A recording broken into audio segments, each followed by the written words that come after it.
while lying on the operating table. Joel hung up on me for the 10th time. His secretary sent me a message. Joel is busy. Do not disturb. When the anesthesia wore off, I told him I wanted to break up. He frowned impatiently and snapped. It's just an appendectomy, not a life or death surgery. What's the big deal about waiting a little? Why be so dramatic? I closed my eyes for a moment. Joel, I don't want to wait anymore. From the summer when I was 18, to the winter when I turned 28. I'd been waiting for him to finish that game, waiting for him to graduate and propose, waiting for him to earn enough to marry me. 10 years. How ridiculous. Chapter 1. When I woke up, the hospital room smelled only of disinfectant. On the bedside table sat a thermos that Victor had brought. Inside was pigeon soup.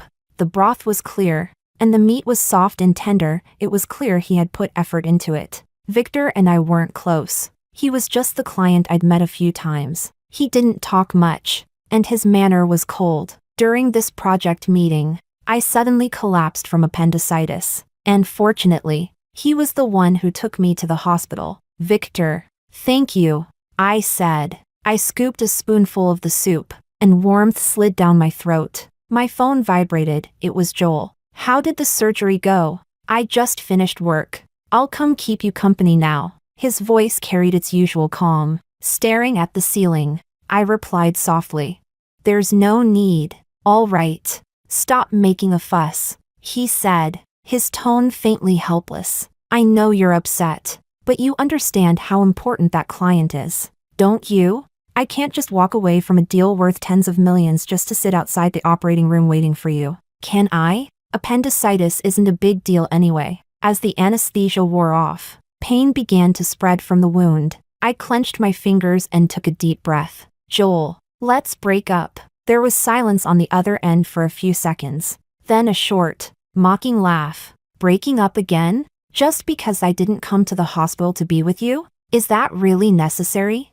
The pain at the incision flared sharply. I closed my eyes, exhausted. Yes, I said quietly. Laura, did I go fool around with another woman? Did I gamble or sleep around? I was with a client to make money, for our future, so we can live better lives. It's just an appendectomy. You're not dying. Do you have to be so dramatic?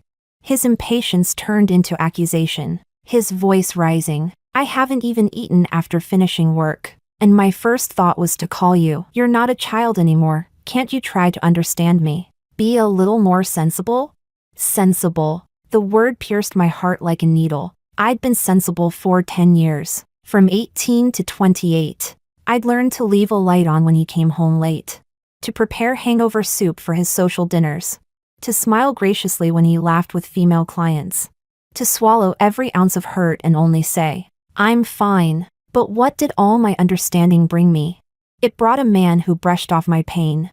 Who believed every emotion I had was just me throwing a tantrum. Joel, I'm not throwing a tantrum. I mean it. He snapped, irritated. Laura, don't try to make me coax you with this kind of drama. It won't work. A hollow laugh escaped me. I'm not trying to make you coax me. I just, truly don't want you anymore. I hung up the phone. Sunlight streamed through the window, scattering into fine glimmers across the floor. The world, it turned out, was so bright when it didn't have to revolve around him. Chapter 2. Joel and I started dating in high school. He was my desk mate, the dazzling school heartthrob. At that time, his pursuit of me was passionate and unrestrained. The homeroom teacher repeatedly forbade early relationships. When our parents were called in, Joel met the eyes of both families with burning determination. I really like Laura. It won't affect her studies. I'll marry her in the future. The adults couldn't help but laugh at his naive declaration. At the coming-of-age ceremony, he jumped onto the stage and shouted into the microphone, Laura, let me copy your college entrance exam application form. Back then, I was the girl everyone envied. We both got into the same university, just as we had hoped. But as his world grew bigger, I became the one waiting quietly in the gaps of his busy life. Laura, wait for me to finish this game. Laura, wait until the basketball match ends. Then I'll come to you. And I always waited, silently, patiently. Whenever we quarreled, He would hug me and promise, "Be good. When we graduate, we'll get married." And the proposal I dreamed of? "When I make enough money, I'll marry you, just wait a little longer. When the company stabilizes, we'll get married, just wait a little longer. This project is crucial, wait until I finish this busy period." That wait lasted 10 years. But in life, how many 10 years can one afford to waste? Chapter 3. Victor came early again. He stood at the door of the hospital room with breakfast in hand. His black coat was damp with mist, and his hair was slightly wet, as if he had been caught in the rain. "The porridge downstairs, it's hot." He placed the thermos on the table. His gaze swept across the tabletop and stopped on the ring. Joel had given it to me. I had taken it off yesterday. He didn't ask anything. Instead, he pulled something small from his pocket and handed it to me. It was a little hand warmer, pink, with a bunny printed on it, completely at odds with his cold, stoic personality. "Your hands are cold," he said. The tips of his ears were red. My hands and feet were always cold in autumn and winter. Joel always said, "You just don't dress warmly enough. Put on more clothes." As if my discomfort was nothing more than needless whining. I held the little hand warmer, a wave of warmth spreading through me, followed by a tinge of embarrassment. "Victor, you've gone through too much trouble. No need to feel bad. I just hope you get well soon and return to work." His tone was all business, leaving no room for argument. I hurried to assure him, "Don't worry, the project schedule won't be delayed." "Good." He tied up the trash bag neatly. "Then rest well." Victor hadn't been gone long when my best friend arrived. She saw the breakfast on the table and teased me with a smile. "Well, Joel's being thoughtful for once. You can tell that porridge took effort." My eyelids trembled, and my voice tightened. "Misty." Joel and I broke up. I told her everything that had happened yesterday. Her reaction was explosive. "What's wrong with him? You had surgery, and he didn't even come? Why didn't you tell me? If I'd known, I'd have flown back to be with you." She had been away on a business trip yesterday. The surgery had been urgent, and Joel kept rejecting my calls. I couldn't handle anesthesia well, and it was Victor who ran back and forth, confirming the full anesthesia with the doctor again and again, and signing the consent form for me. My friend cursed Joel furiously. Just then, a nurse came in to change my dressing and commented, "Your boyfriend really treasures you. He stayed here all night after your surgery, constantly asking us how you were." I froze for a moment. So, he hadn't just come in the morning. One was the boyfriend I had loved for 10 years. The other was a near stranger I had only met a few times. And yet, a wave of indescribable sourness filled my chest. Chapter 4. The surgery went smoothly, and I was discharged on the third day. The day I left the hospital, Joel finally showed up. He was dressed in a tailored suit, holding a large bouquet of red roses that drew the attention of everyone passing by. "Laura, come home with me." He stopped me and softened his tone. "I know I was wrong. I shouldn't have been absent during your surgery. You can yell at me, hit me if you want." Then he pulled a small box out of his pocket. "Look, I bought you the necklace you like." I looked at him and suddenly found it laughable. In these 7 years, every time he made me angry, it was always the same. First, he'd act high and mighty. Then, when he saw I had truly gone cold, he'd lower himself and coax me with a few gentle words. And I always softened. But this time, I was truly exhausted. "Joel, we've already broken up." I tried to move past him, but he grabbed my wrist. "All right." I said I was wrong. "You've had your moment to be angry. The company just signed a big contract. Come on, let's celebrate at your favorite Japanese restaurant." My best friend rolled her eyes. "Joel, do you even know Laura just had surgery? She can't eat raw or cold food. Don't you understand that?" He froze for a moment, then frowned. "Oh, right. I didn't think of that. We'll go somewhere else." "Didn't think of it? Forgot?" Misty sneered. "You can remember who can't eat garlic or scallions. You can remember which year of Lafite a certain boss prefers. But you can't remember when your girlfriend of 10 years developed stomach issues?" "Joel, it's not that you don't know how to care, it's that you just don't care about her." Yes. It wasn't that he didn't know how to be considerate. He was just too lazy to be considerate with me. "Joel," I said, We're done. I struggled to pull away, but he gripped me harder. Why are you making a scene? I already apologized. What else do you want? I tried again to free myself, but his hand held fast. Pain shot through my abdomen where the incision was. Joel, let go of me. Damn it! Misty, furious, yanked him away and stepped in front of me protectively. Are you even a man? Do you have no shame? Where were you when she was in surgery? When she was writhing in pain? Now you show up with some cheap flowers pretending to be loving? Don't you know she has stitches and can't be pulled like that? You don't care if she lives or dies. You're nothing but a selfish bastard. Shut up! Joel exploded, anger twisting his face. Who the hell are you to meddle in our business? You're always feeding her nonsense, trying to drive us apart. Every time Laura gets mad or talks about breaking up, it's because of you. I know your type. You can't stand to see us happy. Me? I'm the one who can't stand it. Misty trembled with rage. Joel, if I really had bad intentions, I would have told her to dump you years ago. Ask yourself, do you even deserve the 10 years of youth she gave you? Misty, I grabbed her hand, tears spilling uncontrollably. In that moment, I just felt so tired. I looked at Joel's face, twisted with anger, and with all the strength I had left, I slapped him hard. Joel, you're sick. Who the hell do you think you are, yelling at my friend like that? Get out! He froze, staring at me in disbelief. After a few seconds of silence, he let out a cold laugh. Fine, Laura, don't regret this. Don't forget, I used my connections to get you that job. And the apartment you live in, it's mine. Without me, where could you possibly go?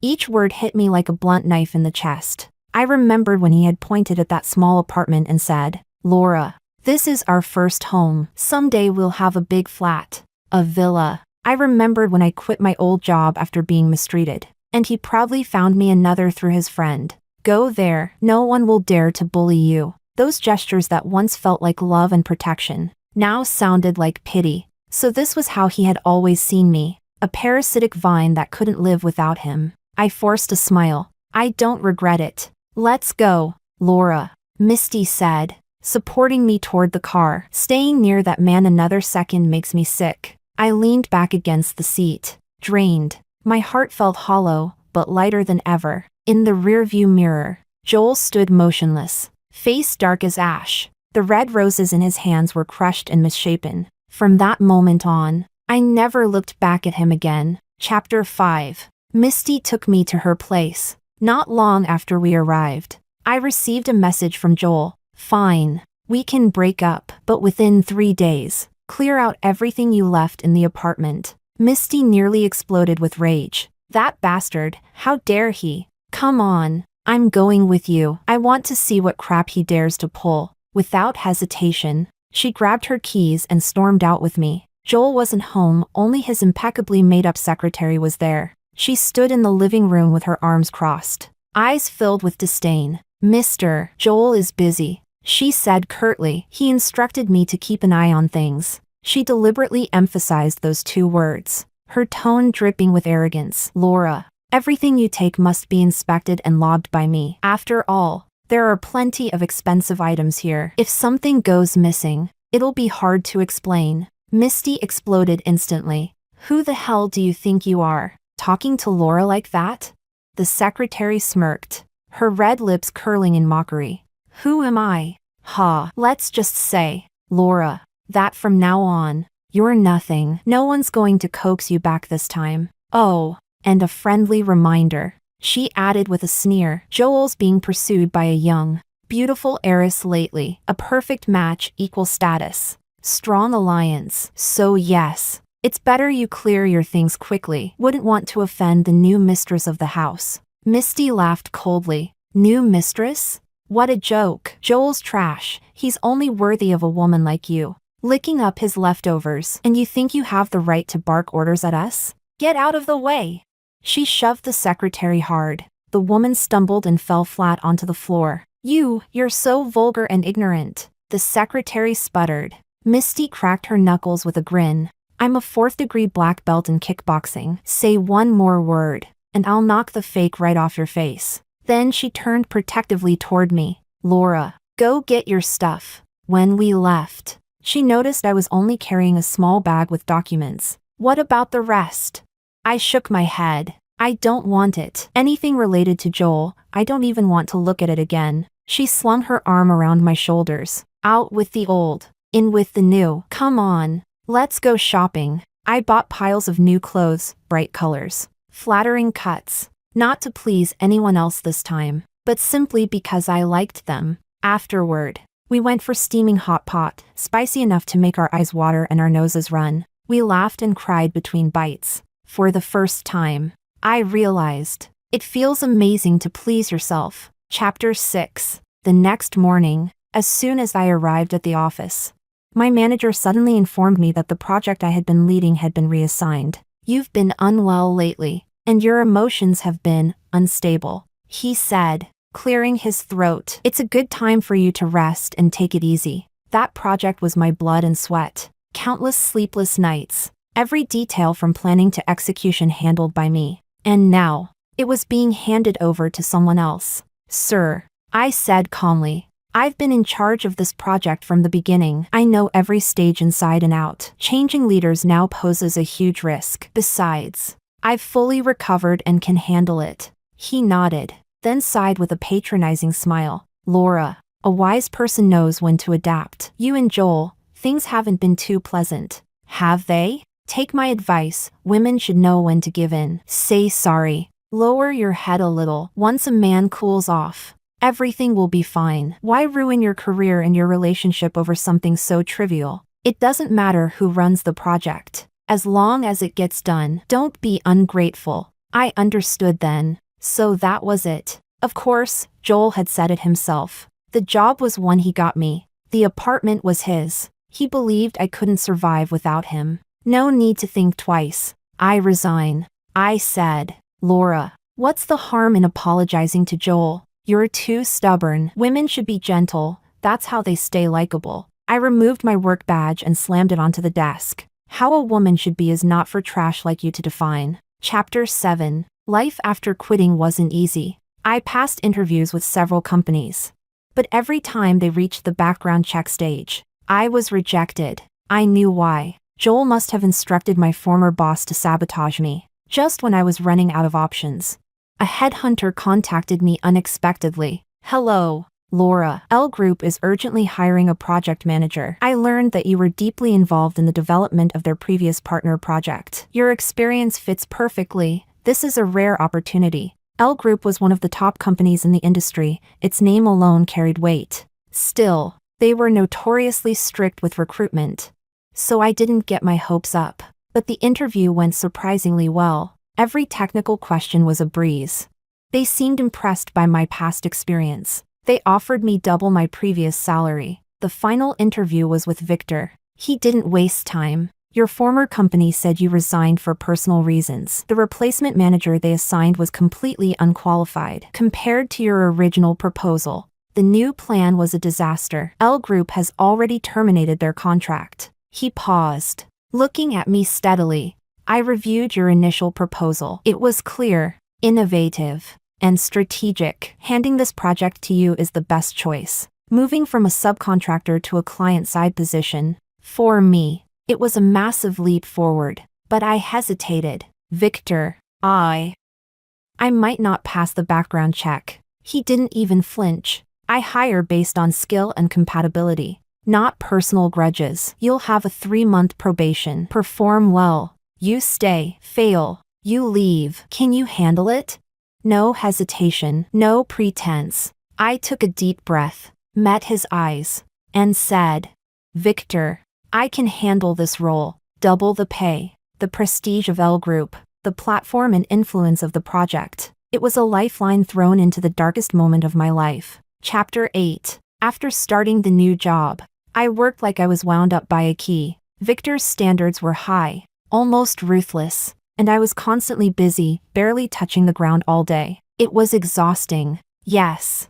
But for the first time in years, I felt fulfilled. The satisfaction of being valued for my work gradually replaced the melancholy of heartbreak. Not long after our breakup, Joel posted a photo on social media, him holding hands with a girl. The caption read, "Only by letting go of the wrong one can we meet the right one." I remembered what his secretary had said. A young, beautiful heiress. Surprisingly, I didn't feel hurt. In fact, I felt relieved. Thank God I'd escaped. If I had wasted a few more years with him, the sunk cost would have been even greater. At an important industry banquet, I attended as Victor's project manager. Amid the glasses clinking and polite laughter, I unexpectedly ran into Joel. He had a heavily made-up girl on his arm, dressed head to toe in luxury brands. When she saw me, she instantly clung to him tighter, her voice dripping with mockery. "Oh my, isn't this Laura?" Her tone was sweet but sharp, loud enough for nearby guests to hear. "You know, I should actually thank you for helping me train such a wonderful boyfriend." The chatter in the room quieted slightly, a few glances flicking in our direction. I smiled faintly, unbothered. "Well," I said, "people are shaped by the company they keep, but as the saying goes, when an orange tree grows south of the Huai River, it bears sweet fruit. North of it, the fruit turns bitter. What Joel becomes under your care, well, that depends on your ability." Her face stiffened. Joel stepped forward, his tone cold and patronizing. "Laura, stop being so stubborn. What's the point? I heard you've had trouble finding a job. I could introduce you to a few companies." I cut him off sharply. "No need, Joel. Thanks to your kindness, I'm already employed at a much better platform." He blinked, incredulous. "What company would even take you? Must be some small firm, right?" Before I could respond, Victor appeared beside me. Joel immediately put on his fake business smile, extending his hand. "Mr. Victor, such a pleasure to finally meet you. I've heard great things.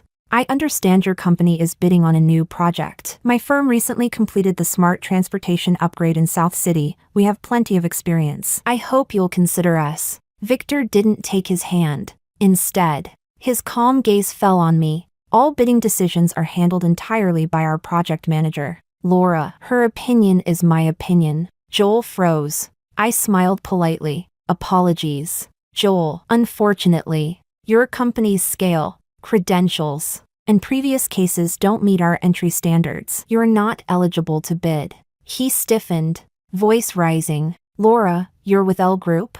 The woman beside him sneered. Who knows how she got there? Some people, even at her age, still know how to climb the right ladder. I chuckled softly. Better to climb high than to stay crawling in the trash. "You." Her expression twisted with rage. "I've seen your kind before, ordinary background, willing to do anything to move up. Victor, you'd better be careful. Don't let a woman like her." "Enough." Victor's voice was firm, his eyes like ice. "An outstanding, independent woman earns her place with skill and effort. Only the narrow-minded measure others by their own filth." He looked between the two of them. "Please, mind your manners. This event doesn't welcome people with such dirty thoughts." Their faces turned pale, but neither dared to argue. I thought that would be the end of it. But during a short break, Joel cornered me on the terrace. He reeked of alcohol, his voice sharp and slurred. "Laura, you better tell me the truth. Have you been sleeping with Victor all along? No wonder you acted so tough, dumping me like that. You'd already found your next man, hadn't you?" Pain shot through my wrist as he grabbed it hard, his words laced with venom. Disgusted, I slapped him across the face. "Joel, you're disgusting. You think everyone's as filthy as you? Victor and I are clean, but you stole my project. Forced me to quit. All under your orders, didn't you?"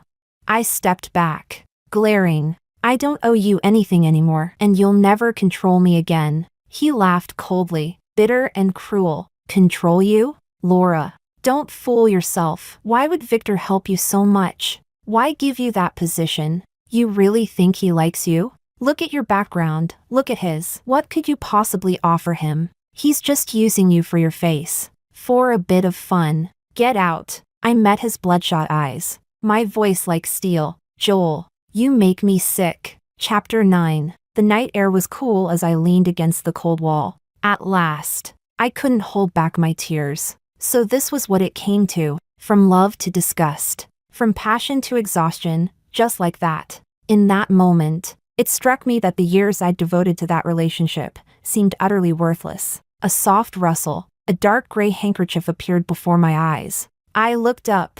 Victor was standing in front of me, though I hadn't noticed when he arrived. Victor, thank you. I took the handkerchief, my voice hoarse. You're always thanking me. His deep gaze met mine. You've helped me a lot, I murmured, lowering my head to hide the disarray in my expression. It's a boss's duty to protect his employees. He paused, his tone dropping slightly, calm, steady, yet firm. But letting someone unworthy upset you, that's just a waste of emotion. I took a deep breath, trying to steady myself. Still, thank you for standing up for me earlier about what they said. Please don't take it to heart. He raised an eyebrow, tilting his head slightly. What? You mean the rumors about us? My words caught in my throat, and my cheeks flushed for reasons I couldn't quite explain. Maybe it was my imagination, but I sometimes felt there was something softer in the way he treated me, a quiet kindness, measured and restrained. I wasn't foolish enough to mistake it for affection, but I also knew how quickly such kindness could turn into gossip in a workplace. The last thing I wanted was to cause trouble for him or for myself. After a few seconds of thought, I spoke carefully. I don't want my presence to complicate things for you. I'm not considering relationships right now. I just want to focus on my work. My past taught me that standing on my own 2 feet matters more than anything. He fell silent for a few seconds. His eyes darkened briefly, then returned to calm. A faint, teasing smile tugged at his lips. What? So after a breakup, you plan to stay single for 3 years? His unexpected humor made me laugh softly. It's not about staying single, I said seriously. It's just that my world used to be too small. It revolved entirely around one person. Now, I want to see a bigger world, to see how far I can go on my own. He nodded slowly, a trace of admiration glinting in his eyes. Good. Chapter 10. From then on, I threw myself completely into work. Overtime, sleepless nights, back-to-back meetings. It was endless, but every time a proposal was approved, every time a challenge was conquered, a deep sense of satisfaction followed. However, Joel didn't stop. Ever since that night at the banquet, my phone had been bombarded with his calls and messages. Laura, I packed all your things for you, nothing's missing. That day I was just angry. Come pick them up, okay? I'm not seeing anyone else. I just wanted to make you jealous. The only person I love is you. I saw the news about your project. You're amazing. But this job's too tiring. Come back. I'll take care of you. The company's profits have doubled recently. Just relax and be my wife. I'll earn the money. You just enjoy life. That Victor guy, you don't know him. He's the only son of the richest family in town. Do you think a man like that would truly love you? There are countless socialites chasing him. He's just toying with you because you're a bit capable. Laura, you're too naive. I just don't want you to get hurt. Listening to his twisted logic and arrogance, I felt nothing but absurd disgust. So I blocked him. Every number, every account. Peace lasted less than a week. One evening after work, my mother suddenly called. Laura, come home for dinner tonight. I made all your favorite dishes. You must come. Okay? Thinking it had been too long since I last visited my parents, I hurried home. As soon as I opened the door, laughter and chatter greeted me, but in the living room, besides my parents, sat Joel and his parents. 4 smiling faces turned toward me at once, their cheerfulness almost eerie. Oh, Laura's home. Come, sit, sit. Joel's mother pulled me to the sofa with exaggerated warmth. His father smiled broadly. I heard this brat made you angry. Don't worry. I've already scolded him. If you're still mad, I'll give him another beating. My mother quickly placed food into my bowl, her eyes signaling me to cooperate. Couples fight, it's normal. Look, Joel and his parents came here themselves. Isn't that sincerity? My father chimed in with a chuckle. Exactly. What married couple doesn't fight sometimes? Joel told us everything. He's ambitious. That's not a bad thing. He knows he was wrong. Laura, don't act like a spoiled child. I froze where I stood, listening to their words. I almost laughed out loud. So they thought I was just being childish. That I was the problem. All right. All right. Laura's not angry anymore. It's rare for both families to sit together. Let's all just be happy. HM? My mother smiled broadly, pulling at my arm. Yes. Yes. That's right. And I sat there, surrounded by laughter that felt like suffocation. Joel's mother clapped her hands together with delight. Since both families are here today, she said cheerfully, why don't we pick a wedding date? I think the 11th would be perfect. Golden autumn. Such a beautiful time. Yes. Yes. Let's settle it soon. My parents echoed in agreement, their smiles overly bright. At that moment, Joel suddenly took my hand. Then, in front of everyone, he dropped to one knee, holding a huge diamond ring that sparkled under the chandelier. Laura, he said excitedly, do you like it? I had this custom made. Let's get married. His voice trembled with emotion, eyes filled with hope. It was the kind of proposal I'd once imagined countless times, in quiet midnights when love still felt real. But now, it was nothing more than a carefully staged farce. I looked at this well-orchestrated moral ambush, and a bitter mix of emotions rose in my chest. Look, Laura's so moved she can't even speak, someone said. Their laughter felt deafening, snapping out of my daze. I pulled my hand away, my voice calm but cold. Joel and I already broke up. The room fell silent. Joel quickly grasped my hand again, desperate. Laura, I was wrong. Please, give me another chance. We've been together for 10 years. How can we just end it like this? My mother rushed to mediate. Come on, Laura. Joel didn't do anything unforgivable. Don't be so stubborn. Every couple has problems. You need to learn to be tolerant. Joel's parents' smiles vanished, their tone turning stern. Laura, his mother began. Joel's a man with ambition. It's not our place to say too much. But being this willful isn't right. No man will keep coaxing you forever. A woman should know when to stop. His father added with patronizing earnestness. To be honest, Joel's successful now. He could have any girl he wants. But his heart is still set on you. Shouldn't you be grateful for that? And finally, my father's voice, sharp, heavy, cutting through me like a hammer blow. Laura, can't you be more understanding? Don't embarrass your parents like this. My own parents, the ones who had once promised to protect me, were now standing with them, condemning me in unison, branding me with words like ungrateful, childish, and selfish. A hollow laugh escaped me. Understanding? Tolerance? Consideration?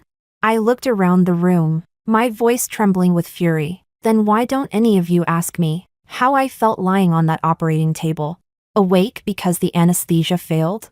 How terrified I was. How much it hurt. Why didn't you ask me what it felt like when he hung up on me 10 times in a row? How hopeless I was. To you, those are small things. As long as he says sorry. As long as he pretends to care. You think everything's fine. As long as he doesn't cheat. As long as he throws me scraps of affection. I'm supposed to feel grateful, right? My pain, my fear, my dignity, none of that matters to any of you, does it? I turned to Joel, my tone icy. Do you really think you're sorry? You're not. This is just another obedience test. You think I can't live without you. You think if you kneel and apologize, I'll come running back. You just didn't expect that I'd do better without you. That my life could be brighter.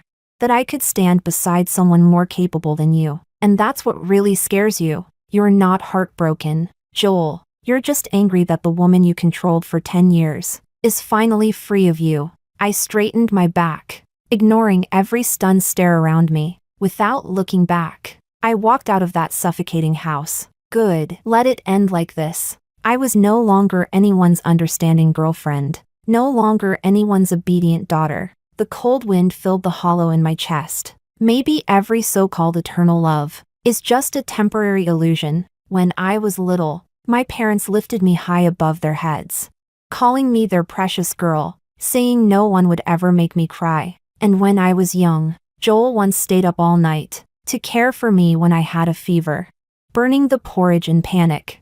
His forehead covered in sweat. Perhaps forever was never real, just a beautiful lie we tell ourselves in the name of love. Chapter 11. After that day, I never had any contact with Joel again. From time to time, I heard that his company had caught the coattails of a powerful conglomerate and was expanding rapidly. And the daughter of that wealthy family, Julia, was now the woman he proudly flaunted as his new girlfriend. I felt nothing. All my focus was on work. In the marketing department, a new guy joined the team, 24, tall, bright-eyed, and effortlessly charming. He was open and honest, and he made no effort to hide his affection for me. He confessed several times. I didn't accept, but I couldn't deny. His warmth stirred something faint in me. When my best friend found out, she was so excited she slapped her thigh. A handsome, thoughtful younger guy? Laura, this is your moment. Don't think, just go for it before someone else does.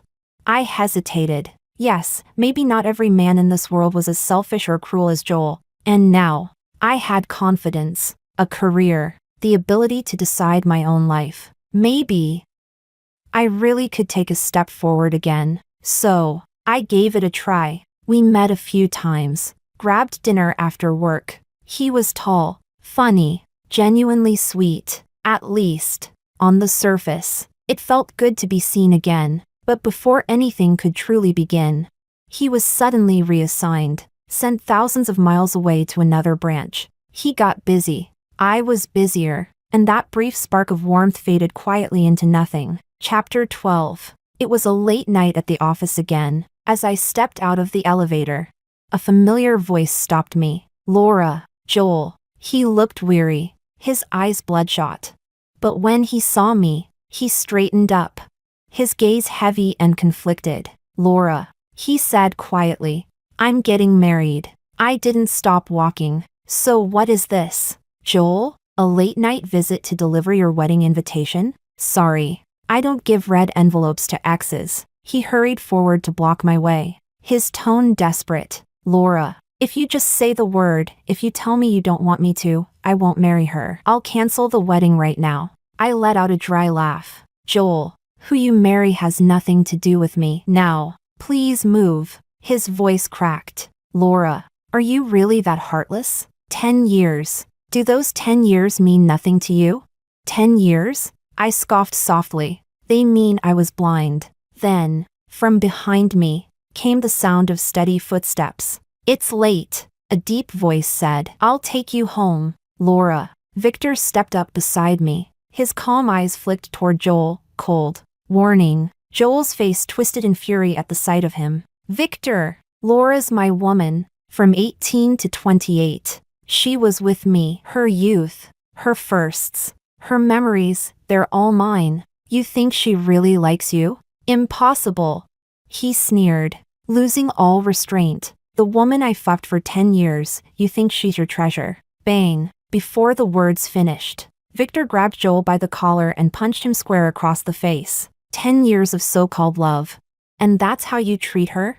You don't deserve her. She deserves someone far better. Joel, red-faced, swung back in rage. So that's it? You've been after my girlfriend all along. Huh? You home-wrecking bastard. If it weren't for you, we'd still be together. Victor shoved him to the ground, pinning him hard. I grabbed his wrist in panic. Victor, stop, please. Don't. Chapter 13. I pulled Victor away quickly, leaving that mess behind. His lip was split, a thin line of blood trickling down. I stopped by a pharmacy to buy some ointment. When we got back to the car, I handed it to him. Victor, you should treat the wound. He didn't take it. Instead, he turned his head toward me, eyes dark. Laura, do you really have to be this distant with me? You can't even put some medicine on me yourself? There was a quiet anger in his tone, and something else, softer, like hurt, under his gaze. I felt uneasy. Fine. I murmured, unscrewing the cap. I dabbed a cotton swab in ointment, and leaned in carefully toward the corner of his mouth. The car was small, our proximity too close. His breath surrounded me, warm and steady. When our eyes met, I instinctively looked away. Why can't you look at me? His voice was low, rough, magnetic. My hand trembled, the cotton swab nearly slipping. He reached up suddenly, gripping my wrist firmly, his palm burning against my skin. Laura, he said, his voice deep.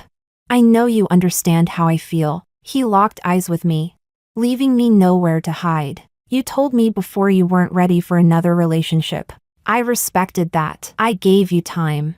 I was willing to wait. He paused, and his voice grew heavier. But what then? His tone carried frustration, even jealousy. That young guy, what was that about? So, with him you don't need time? He gets to cut in line? I froze, caught off guard, awkward and at a loss for words. During all this time working together, Victor's kindness had long surpassed the boundaries of a normal boss. When the project hit a bottleneck, he quietly offered crucial insight. When we worked late, he always insisted on driving me home. Even my small, offhand remarks, he remembered them all. Little things, silent gestures, like gentle rain seeping into my heart. Even someone as slow as me could see what it meant. But between us, the distance felt far too great. His family was one of the most powerful in the country. 2 sons. The elder went into politics, a man of high rank and great influence, married to the heiress of another wealthy family. A perfect match. And Victor, a man like him, born into that kind of dynasty. Could his marriage ever be something decided by the heart alone? I lowered my eyes and said softly, Victor, we're not suitable. Not suitable? His grip on my wrist tightened. Not suitable for me, but suitable for that kid? Tell me, in what way am I worse than him? He took a step closer, his presence pressing in. I had nowhere left to retreat. He's younger than you, I muttered. Victor froze for a moment, then suddenly let out a laugh. Half angry, half amused. Yes, he's younger than me by a few years. So what? He's immature, impulsive. I just had him transferred, and the so-called relationship ended before it even began. See? That kind of boy can't be relied on. He leaned closer, eyes burning with teasing confidence. But me? I may be a few years older, but I train regularly. My body's young. My stamina, endurance. He paused deliberately, a playful smirk tugging at his lips. Certainly no worse than those boys. Wait, what was he saying? My face went crimson. That's not what I meant. You're excellent in every way. A great choice for a partner. I just meant that there's too much difference between us. He fixed his gaze on me, and suddenly smiled. Laura, what did you just say? I said we're too different. No, the sentence before that. That you're a great choice for a partner. Good, he said, still smiling. Then let's be together. No, that's not what I meant. That's the part one wanted to hear. His eyes glowed with intensity, a warmth that made my heart skip. Laura, you're such a coward, he said softly. You say you live for yourself now, but when you finally feel something, you don't even dare to admit it. What are you afraid of? That my family's name is too high? That people will gossip? That I won't be faithful? His voice grew gentler, almost a vow. Laura, I won't let you lose. Yes, he was right. I was a coward. I kept saying I wanted independence, a new life, but when faced with genuine affection, I instinctively backed away. Yet, almost 30 years old now, if I didn't dare chase even one heartbeat, how would I ever live without regret? What was there to be afraid of? What was there that I couldn't afford to lose? Chapter 14. After we started dating, Victor became a completely different man. The once calm, composed, and distant Victor, the one everyone called cold and untouchable, was gone. In his place appeared a clingy, childish, and utterly shameless manager. Come to my office for a moment. His voice over the intercom was formal, professional, and serious. But the moment I stepped in and closed the door, he pulled me straight into his arms. Hey, sweetheart, he murmured, grinning. I missed you. Kiss me. I blushed, pushing lightly against his chest. Victor, stop it. We're in the office. Someone might see. He only smiled, eyes glinting with mischief. Then you'll make it up to me tonight? He leaned close, his tone teasing. Fine, fine, just let go already. If someone walks in, it'll be a disaster. That night, once we were home, he was even worse. Baby, am I amazing? Tell me, is my body better than those younger guys? Stronger? More? Victor, shut up. I covered his mouth in embarrassment, my face on fire. How could this man, once the picture of restraint and dignity, turn into such a flirt after falling in love? Because we worked in the same company.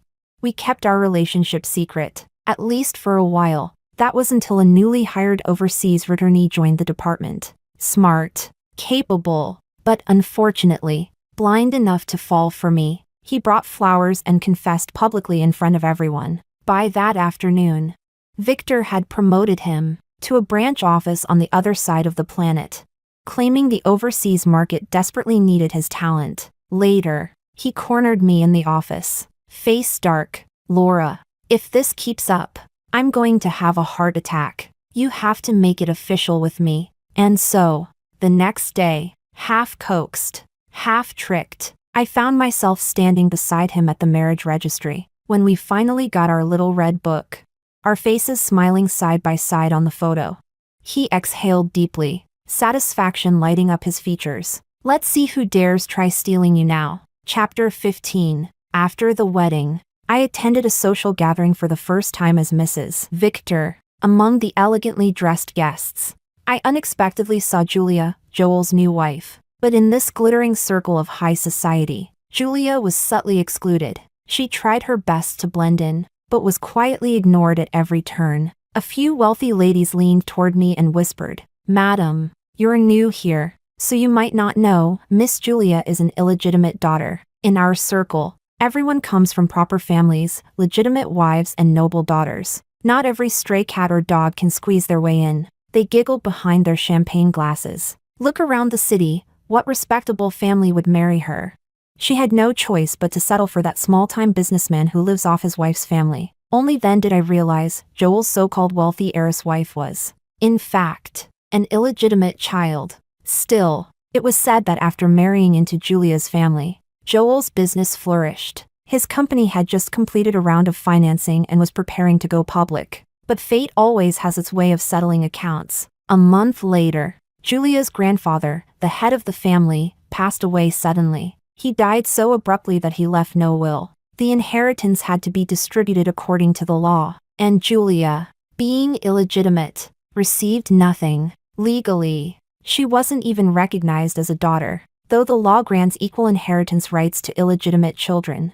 With the old man cremated and gone, she had no way to prove her lineage. The scandal spread through the elite circle like wildfire, turning into everyone's favorite topic over tea and gossip. When the eldest legitimate daughter took over as the new head of the family, Joel's company instantly lost its powerful backer. Worse still, in his blind ambition to prepare for the IPO, Joel had overextended his business, mortgaged his assets, and taken out massive loans. Now, the funding chain had collapsed. The loans went unpaid. Overnight, the company declared bankruptcy, and Joel himself was under investigation for embezzlement and illegal financial manipulation. Seeing his haggard, defeated face splashed across the financial news, I felt nothing but calm. In the end, life always balances the scales. Karma never forgets. Chapter 16. A few days later, Joel's parents appeared downstairs at L Group's headquarters.